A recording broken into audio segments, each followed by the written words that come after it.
बिस्मिल्लाहिर्रहमानिर्रहीम। अस्सलाम वालेकुम। आज 28 जुलाई बरोज़ जुमेरात हम बात करेंगे दो अहम इशूज़ के हवाले से। जो हमारी जुडिशरी है उस जुडिशरी में एक नया काम सामने आ गया है। एक पहले वाक़या भावलपुर में हुआ था और अब ये कराची में वाक़या हुआ है। जो सीनियर जजेज़ हैं वो अपने जूनियर जजेज़ से अपनी मर्ज़ी के फ़ैसले लिखवाने की बात करते हैं और फिर उसके बाद जब वो फ़ैसले नहीं लिखते उसकी वजह से जो जूनियर जजेज़ हैं उनका ये कहना है कि कितने ऐसे हैं कि जिनको बड़े सख्त हालात से गुजरना पड़ा है और जूनियर जजेस ख़ुदकुशी तक चले जाते हैं, इतना दबाव होता है अपने सीनियर्स का। तो ये जो हमारे मुल्क में एक, और ये मैं समझता हूँ कि ये एक इस्तीफ़ा आया है, एक जज ने इस्तीफ़ा दे दिया है। और इस्तीफ़ा क्यों दिया है? अपने सीनियर जज के जो कंडक्ट था और दबाव था उससे तंग आके उन्होंने आज़ाद होने के लिए इस्तीफ़ा दिया है। ये हमारी जो सुपीरियर जुडिशरी है उसके लिए ये बड़ा वाज़ेह पैगाम है, एक सख्त पैगाम है। उसकी तफसील मैं आपके साथ शेयर करूँगा। पहले हम बात कर लेते हैं कि एक तो PDM के हवाले से जो तौहीन अदालत की गई है एडवोकेट जनरल पंजाब की तरफ से, गवर्नर पंजाब की तरफ से, वज़ीर आला जो साबका थे अबूरी वज़ीर आला हमजा शहबाज की तरफ से, डिप्टी स्पीकर की तरफ से, इस्लामाबाद जो हाई कोर्ट बार एसोसिएशन है उसकी तरफ से दरख्वास्त तैयार की जा रही है इनके ख़िलाफ़ तौहीन अदालत की। और ये सुप्रीम कोर्ट ऑफ पाकिस्तान में मामला दोबारा इनके ख़िलाफ़ जाने वाला है, क्योंकि जो कानूनदान हैं, कानूनी माहिरीन हैं, और ये एतजाज़ हसन साहब ने भी ये बात की, सलमान अकरम राजा साहब ने भी ये बात की कि जो बेंच बनाना है इसके ऊपर सुप्रीम कोर्ट की जजमेंट्स आ चुकी हैं कि जो बेंच बनाना है वो अख्तियार है चीफ जस्टिस साहब का। और साथ ये है कि अगर कोई फ़रीक है, ये सारे फ़रीक थे इस दरख्वास्त में, अगर कोई फ़रीक मुतालबा करे कि मैं इस जज के पास नहीं इस जज के पास केस सुनवाना चाहता हूँ, तो हाई कोर्ट और सुप्रीम कोर्ट में ये मुतालबा करना अज ख़ुद गैर कानूनी बात है। क्योंकि अगर हाई कोर्ट और सुप्रीम कोर्ट के जजेस लेवल पर भी आप अदम एतमाद कर देंगे तो फिर इसका मतलब क्या हुआ कि ये सारी चीज़ें ऐसे नहीं चलेंगी। मैंने आपको बताया था कि जिसके बाद फिर हमारे ख़िलाफ़ सख्त फ़ैसला भी आया। जो लाहौर हाई कोर्ट का फुल कोर्ट एक बेंच बना था, 5 रुकनी बेंच, और उसमें जो ऑनरेबल जजेस थे उनके हवाले से पाकिस्तान तहरीक इंसाफ ने भी अपने खदशात का इजहार किया था। जो पाकिस्तान तहरीक इंसाफ की जो वकला टीम थी उनकी तरफ से भी ये बात आई थी, लेकिन उन्होंने अदम एतमाद नहीं किया था। वो ये जानते थे कि हम अदम एतमाद करेंगे तो ये मामला कहीं और निकल जाएगा। समझदारी की फ़ैसला आया, भले जैसा भी आया लेकिन फ़ैसला आ गया, और उसमें जो चीज़ें थी वो आपके सामने हैं। फिर वो मामला सुप्रीम कोर्ट चला गया। अब इनकी तरफ से जो तौहीन अदालत की गई है, जो सरकारी अफसर है, जो सरकार का मुलाजिम है, जो पब्लिक ऑफिस होल्डर है, उसके पास ये इख्तियार ही नहीं है कि वो अपनी मर्ज़ी करे या वो अपनी मर्ज़ी के बेंच बनवाने का कहे। ये सरकारी अफसर का काम नहीं है। ये उन्होंने जो अपना हलफ लिया होता है ये उसकी खिलाफ वर्जी है कि मुल्क की सबसे बड़ी अदालत के चीफ जस्टिस को, जो चीफ जस्टिस ऑफ पाकिस्तान है, वो अगर उसके ऊपर अदम एतमाद करें और उसके हवाले से जो बातें करें, जैसे वज़ीर ख़ारजा ने बातें की हैं, बाकी लोगों ने बातें की हैं, तो फिर मामलात कहीं और चले जाते हैं, फिर मामलात ख़राबी की तरफ चले जाते हैं। यही वजह है कि अब इनके ख़िलाफ़ जो तौहीन अदालत की कार्रवाई है वो शुरू की जा रही है। और कई कानूनी माहिरीन कहते हैं कि चीफ जस्टिस उमर अता बंदयाल साहब, इन्होंने जितनी बदतमीज़ी की है अदालत के अंदर भी और अदालत के बाहर भी, अगर चीफ जस्टिस उमर अता बंदयाल साहब ये चाहते तो वो इनके ख़िलाफ़ इनको ना सुनते, वो चैम्बर में बैठकर फ्रीकैन को सुन लेते और केस को निपटा देते। उनको क्या ज़रूरत पड़ी थी कि अगर वो ओपन कोर्ट में सुनते और ये बदतमीज़ी करते हैं, मीडिया पर जाता है कि इन्होंने ये बात की है, वो बात की है। लेकिन जो चीफ जस्टिस उमर अता बंदयाल साहब हैं उन्होंने कमाल हौसले का मुज़ाहरा किया है। मुल्क इस वक्त ऐसी सिचुएशन में है कि वो अब इजाज़त नहीं देता कि सियासतदानों को बुला के तौहीन अदालत की कार्रवाइयाँ शुरू की जाएँ। अज खुद अगर कोई दरख्वास्त दे तो वो तो अलग मामला है। और मेरी Islamabad high court bar association से एक गुजारिश होगी कि ये दरख्वास्त आप सुप्रीम कोर्ट दें ही नहीं, आप इस्लामाबाद हाई कोर्ट में दरख्वास्त दें। और इस्लामाबाद, ये अदालतों, छोटी अदालतों का काम है ना, हाई कोर्ट्स का काम है कि वो सुप्रीम कोर्ट के जज के ख़िलाफ़, अगर अपने जज के ख़िलाफ़ बात आ जाए और वो स्टैंड लें। और आज तक तौहीन अदालत की कार्रवाई जारी है। वह जो साबिक चीफ जज थे गिलगित बल्तिस्तान के, तो फिर इनके ख़िलाफ़ भी इस्लामाबाद हाई कोर्ट में ही दरख्वास्त देनी चाहिए, क्योंकि ये मामला सुप्रीम कोर्ट के जजेस के ख़िलाफ़ बात है। और फिर मरीम नवाज़ और ये लोग वहाँ के ज़मानत पर हैं, इस्लामाबाद हाई कोर्ट की ज़मानत पर हैं, इस वजह से ये मामला सुप्रीम कोर्ट में जाएगा, उलझ जाएगा, और फिर जजेस को बहुत सारी चीज़ें देखनी होती हैं। तो मैं पहले भी डायरेक्ट भी उनसे ये बात कर चुका हूँ कि ये मामला इस्लामाबाद हाई कोर्ट लेकर जाएँ, इनके ख़िलाफ़ जो तौहीन अदालत का मामला है।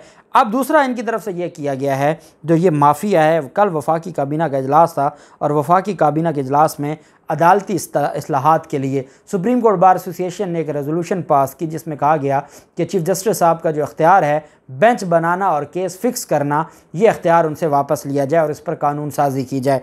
उस पर एक इजलास होता है और बदकिस्मती ये है कि ये कौमी असम्बली का इजलास था राजा परवेज़ अशरफ की ज़ेर सदारत, और उसमें आज़म नज़ीर तारड़ साहब जो हमारे इंडिपेंडेंट ग्रुप के सरबराह भी हैं और जो बार में आज़ाद अदलिया की बात करते हैं, और वो वहाँ पर अदलिया के ख़िलाफ़ आर्टिकल जो जैसे हम कहते हैं ना आर्टिकल 69, इसी तरह आर्टिकल 68 ये कहता है कि आप हाई कोर्ट या सुप्रीम कोर्ट के जजेस के कंडक्ट के बारे में फ्लोर ऑफ दी हाउस आप बात ही नहीं कर सकते। ये अब इन्होंने आर्टिकल 5 की खिलाफ वो की है और इनके खिलाफ आर्टिकल 5 के तहत कार्रवाई हो सकती है, क्योंकि इन्होंने जो आर्टिकल 68 है उसकी खिलाफ वर्जी करते हुए जजेस के ऊपर बात की है। आज़म नज़ीर तारड़ ने अदालती इस्लाहात के लिए मुश्तरका जो पार्लिमानी कमेटी है उसके क़याम की करारदाद पेश की है। करारदाद के मतन में यह कहा गया है कि कावानीन की मंजूरी और आइन में तरमीम सिर्फ पार्लियामेंट का हक़ है। आइन इंतज़ामिया, मुकन्नना और अदलिया के दरमियान इख्तियारात तकसीम करता है। रियासत का कोई भी स्तून एक दूसरे के इख्तियारात में मुदाखलत नहीं कर सकता। उन्होंने कहा कि मतन के मुताबिक आर्टिकल 175A के तहत आला अदलिया में जजों के तकर्रर की तौसीक भी पार्लियामेंट का इख्तियार है। पार्लियामेंट अवामी उमंगों का नुमाइंदा है जो किसी इदारे को अपने इख्तियार से तजावुज़ करने की इजाज़त नहीं देगा।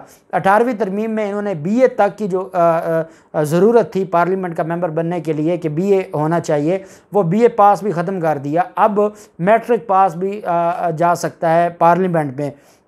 सारे क्रिमिनल्स जा सकते हैं पार्लियामेंट में। वो ज़मानत पर हैं, उनके खिलाफ कत्ल का मुकदमा है, दहशतगर्दी का मुकदमा है, मनी लॉन्ड्रिंग का मुकदमा है, आमदन से ज़्यादा असासाजात का मुकदमा है, कुछ भी है वो जा सकते हैं और वो जाके अपनी मर्जियाँ चला सकते हैं पार्लियामेंट में। और वो ये चाहते हैं कि जो हाई कोर्ट और सुप्रीम कोर्ट का जज बने उसकी मंजूरी भी हम दें। मतलब ये कि जो पार्लियामेंट में इन्होंने मुल्ज़िम बिठाए हुए हैं वो अपने जज की मंजूरी भी खुद दें। ये इस हद तक जा रहे हैं। साथ इनकी तरफ से जो दूसरे जो रूल्स हैं उनमें तरमीम के हवाले से भी ये कहा गया है कि जो चीफ़ जस्टिस उमर अता बंदयाल साहब के इख्तियारात हैं, कोई भी चीफ़ जस्टिस है उसके जो इख्तियारात हैं बेंच बनाना और केस फिक्स करना, ये इख्तियार भी उनसे वापस लिया जाए और ये इस इख्तियार के हवाले से भी कोई कानून साजी की जाए। अब ये भी हो सकता है कि वो वज़ीर आज़म को इख्तियार दिया जाए कि वो ख़ुद बेंच बना के भेजे और वो ख़ुद केस भी फिक्स करे। फिर बात तो ख़त्म हो गई ना। जब आप आज़ाद अदलिया के ऊपर भी आपने ये सारा कुछ करना है तो फिर तो बात तो ख़त्म हो गई। अब आज 28 जुलाई है और आज जुडिशल कमीशन ऑफ पाकिस्तान का इजलास है 5 जजेस की तकर्री के हवाले से, और 5 जजेस की तकर्री जो 5 नॉमिनेशंस हैं चीफ जस्टिस उमर अता बंदयाल साहब की तरफ से, उसकी मुखालफत काजी फैज़ ईसा साहब कर रहे हैं, पाकिस्तान बार काउंसिल का नुमाइंदा जो ये इन लोगों का है, और उसके बाद जो वफाकी वज़ीर कानून और अटार्नी जनरल, ये सारे लोग किसने डाले हैं जुडिशल कमीशन ऑफ पाकिस्तान में कि पाकिस्तान बार काउंसिल का भी एक नुमाइंदा होना चाहिए, वज़ीर कानून भी होना चाहिए, अटार्नी जनरल भी होना चाहिए। ये 18वीं तरमीम का तोहफ़ा है हमारी कौम पर कि उसमें इन्होंने इन लोगों को डाल दिया है। और अगर एक जज भी इनके साथ मिल जाए तो फिर चीफ जस्टिस के पास तो इख्तियार ही कोई नहीं है, वो फिर कैसे गिनती नहीं पूरी होगी।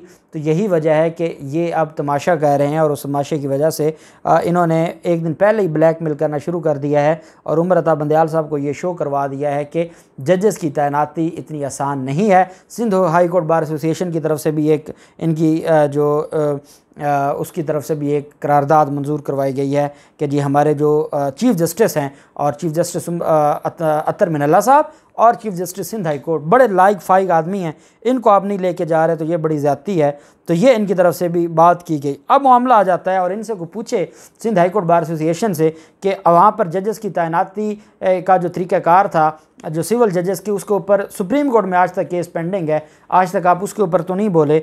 ये जुडिशल मजिस्ट्रेट है, सिविल जज कम जुडिशल मजिस्ट्रेट इम्तियाज़ अली शाह साहब, इन्होंने अदालती निज़ाम और जुडिशल पॉलिसी से तंग आकर सिंध हाई कोर्ट की जो जुडिशल पॉलिसीज़ हैं उससे तंग आकर रिज़ाइन कर दिया। मज़कूरा जज ने अपना जो रजिस्ट्रार सिंध हाई कोर्ट को अपना इस्तीफ़ा भिजवा दिया है। जुडिशल सिस्टम में सेशन जज फ़िरौन हैं, ये कहना है इम्तियाज़ अली शाह का।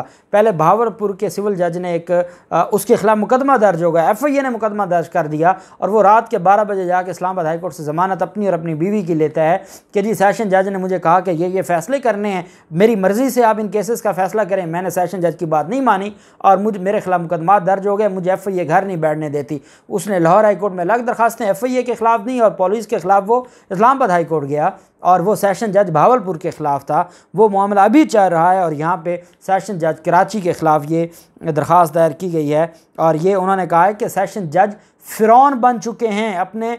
उन्होंने रिज़ाइन में ये लिखा है कि सेशन जज फ़िरौन बन चुके हैं और उनकी तरफ से ये कहा गया कि जूनियर जजेस से सेशन जज साहबान अपनी मर्ज़ी का फ़ैसला लेते हैं। अगर सेशन जज की मर्ज़ी का फ़ैसला ना दें तो एक्सप्लेनेशन दी जाती है। उन्होंने कहा कि सेशन जज के ख़िलाफ़ शिकायत का जुडिशल सिस्टम में कोई अजाला नहीं होता और सेशन जज के ख़िलाफ़ शिकायत करने पर सेशन जज हमारी प्रमोशन में रुकावट बनते हैं, हमारे मेडिकल बिल रोक दिए जाते हैं। उन्होंने कहा कि अपनी कोर्ट में एयर कंडीशन तक की इजाज़त हमें नहीं है, जबकि हाई कोर्ट के क्लर्क की ऑफिस में भी AC लगा होता है। उन्होंने कहा कि जुडिशल सिस्टम में एडिशनल सेशन जज से लेकर जूनियर जज तक कोई जज अपनी मर्ज़ी के फ़ैसले नहीं दे सकता। सेशन जज के बहुत से SHO और ओस दोस्त होते हैं जिनसे वो अपने फ़ायदे के काम लेते हैं। साथ उन्होंने कहा कि अगर कोई जुडिशल मजिस्ट्रेट जज किसी SHO से सख्ती से पेश आता है तो उस जज से थाने छीन लिए जाते हैं। सेशन जज के इस किस्म के रवैये से जूनियर जजेस ब्लड प्रेशर और जहनी दबाव का शिकार हो रहे हैं। मुझे उम्मीद है कि मेरा इस्तीफ़ा जुडिशल सिस्टम में बेहतरी लाएगा। इम्तियाज़ शाह साहब जो सिविल जज थे उनकी तरफ से ये मेरे ख़्याल में इस्तीफ़ा नहीं है, ये चार्जशीट है सीनियर अपने जजेस के ख़िलाफ़ और ये बड़ी बदकिस्मती है कि इस पर जो हमारी हाई कोर्ट्स हैं वो खामोश हैं और ये जो अजारादारी है, जो नीचे अदालतों में करप्शन और ये जो तमाशा है इसको ख़त्म नहीं किया जा रहा। इसके ऊपर भी खुदा के लिए काम किया जाए और इसके ऊपर भी इनके ख़िलाफ़ कार्रवाइयाँ की जाएँ और जो जज जिसके ख़िलाफ़ कार्रवाई होती है, यहाँ तो हाई कोर्ट में आप दरख्वास्त दें किसी सिविल जज के ख़िलाफ़ तो होती कुछ नहीं है, उस दरख्वास्त का फ़ायदा ही कोई नहीं है। और जो MIT में दरख्वास्त दी जाती है किसी जज के ख़िलाफ़, जो हाई कोर्ट में मेंबर इंस्पेक्शन टीम होती है, वहाँ कुछ होते ही नहीं है।